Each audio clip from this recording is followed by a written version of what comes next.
Fundos imobiliários é sim, com certeza, uma das maneiras de se obter aí uma renda passiva mensal proveniente aí dos proventos vindos de fundos imobiliários. Mas afinal, o que são fundos imobiliários? Fundos imobiliários são fundos de investimentos imobiliário. Por isso a sigla FII, Fundo de Investimento Imobiliário. Bom, e o que os FIIs, né, como que os FIIs, eles atuam? Eles pegam os recursos financeiros captados de investidores que têm o mesmo propósito, né, de investir naquele fundo, porque quando a pessoa investe em um fundo de investimento, ela já sabe exatamente no que aquele fundo, né, investe, pelo menos é isso que deve acontecer. Bom, e o que acontece? Os gestores pegam esses recursos e alocam, investem, né, em empreendimentos, em investimentos do setor imobiliário. Por isso, FII, Fundo de Investimento Imobiliário, tá bom? Aí vem as classes, né, de divisões aí no que esses fundos investem. Bom, eu vou começar falando sobre o fundo de tijolo, porque sim, existe fundos imobiliários de tijolo. E já quer dizer tudo isso o quê? Que é um fundo que tem ali seu patrimônio imóveis, porque são feitos com tijolos, ou seja, são empreendimentos físicos, eu posso tocar. Dentro dos fundos de tijolos, tem alguns segmentos, como shoppings, lajes corporativas e salas comerciais, tem faculdades, tem agências bancárias, tem aí os famosos, né, e bem requisitados no momento, fundos de lajes. Tem aí os bem famosos e bem requisitados no momento, que são os fundos de logística, sim, né? Porque aí a gente viu que na pandemia alguns setores não se deu muito bem, como salas comerciais e escritórios e shoppings. Porém, teve outros setores aí, né, que deslancharam, aproveitaram aí, cresceram muito, porque o consumo, né, a partir de casa aumentou e muito. E o FII de logística se deu muito bem e é um setor que tende a crescer cada vez mais, porque a cada dia tem alguém criando aí, né, e-commerces online, ok? Tem também agora os fundos imobiliários de papéis. E por que é chamados de papéis? Porque eles investem em títulos de renda fixa, logo vai estar isso como? Em papéis, né?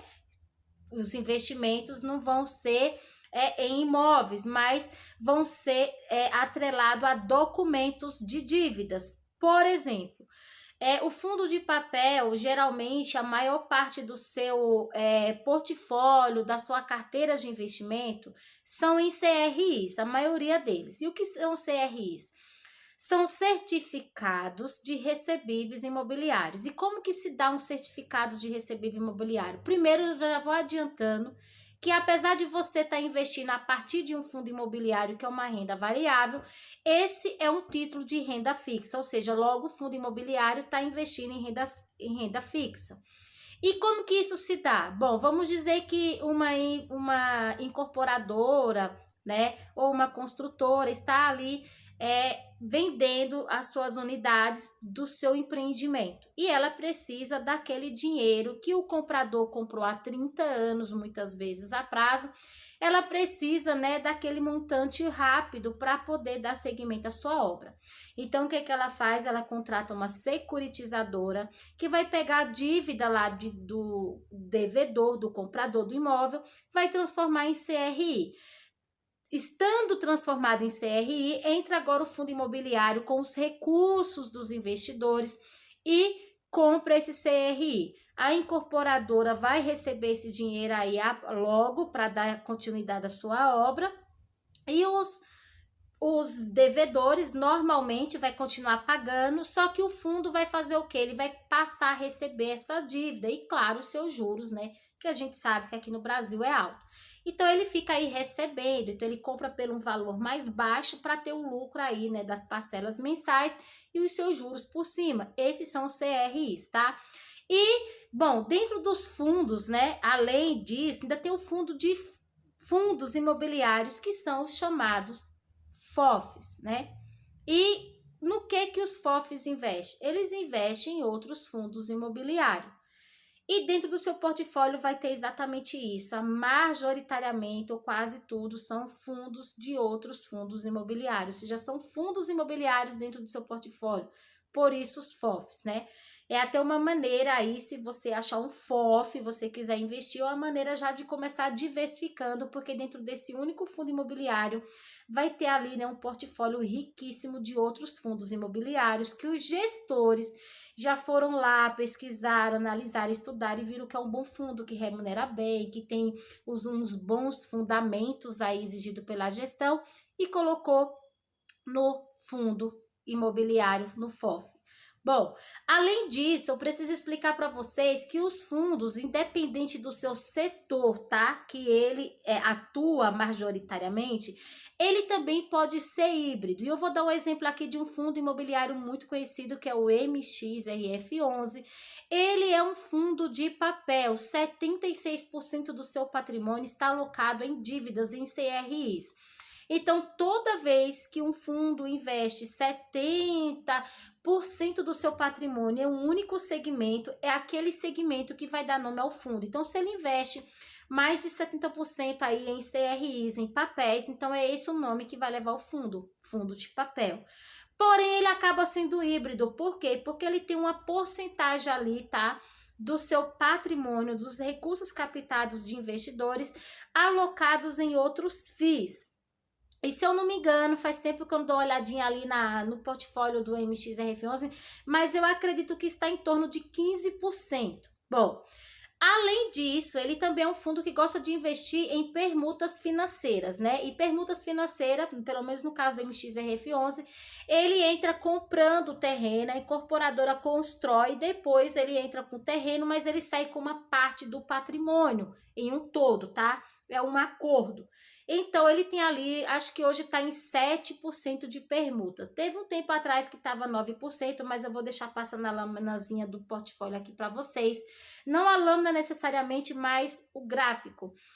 Agora acho que está em torno de 6%. Então, você pode ver que um fundo imobiliário, ele pode ser do setor de tijolo, do setor de papéis, pode ser um FOF, mas além disso, ele pode também ser híbrido, porque ele tem aí algumas saídas de setores para investir. E agora eu quero trazer para vocês, há um ano atrás, o meu salário, a minha aposentadoria, né, que eu chamo de aposentadoria, estava exatamente a R$ 15,31. Pelo menos foi o que eu recebi de proventos de fundos imobiliários há um ano atrás. Foi um mês que eu não tinha investido e eu estava apenas recebendo ali o provento de 2 fundos imobiliários, que era o RECT11 e o MXRF11. Do MXRF11 eu estava com 128 cotas e eu tinha recebido exatamente R$ 11,52. E do RECT11 eu tinha recebido ali R$ 3,79. Bom, um ano depois eu recebi aí R$ 71,40. Bom, então você já imagina que se eu continuar fazendo o meu serviço direitinho, o meu trabalho de casa direitinho, né? Na verdade, a minha tarefa de casa, pode ser que o ano que vem eu já esteja recebendo aí talvez 150, 200 e a minha aposentadoria aí crescendo. Como vocês podem ver, eu tirei um print, né, do extrato lá da minha corretora de um ano atrás e eu recebi exatamente isso que eu acabei de falar para vocês, R$ 3,79 do RECT e R$ 11,52 do MXRF11, que somando tudo deu R$ 15,31. E agora, pessoal, olha a diferença, né? Em janeiro de 2023... Lembrando que eu voltei a aportar em março de 2022, então fiquei janeiro, fevereiro e março, né, sem aumentar os proventos. Só a partir de abril que eu aumentei os proventos, eu recebi R$ 71,40, ou seja, R$ 56,09 a mais. E agora, como eu estou aportando todos os meses, eu já me pergunto quanto que eu vou poder estar recebendo daqui a um ano, exatamente a um ano, pessoal. Agora, eu gostaria que você comentasse aqui embaixo.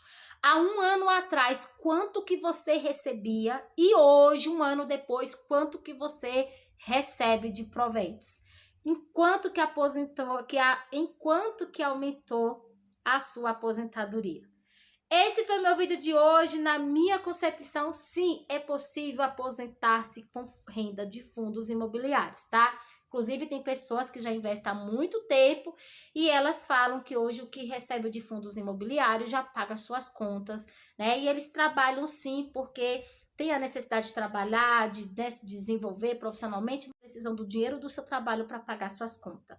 Beijo, gente. Até a próxima. Que Deus abençoe as nossas vidas e a nossa saúde também. Tchau!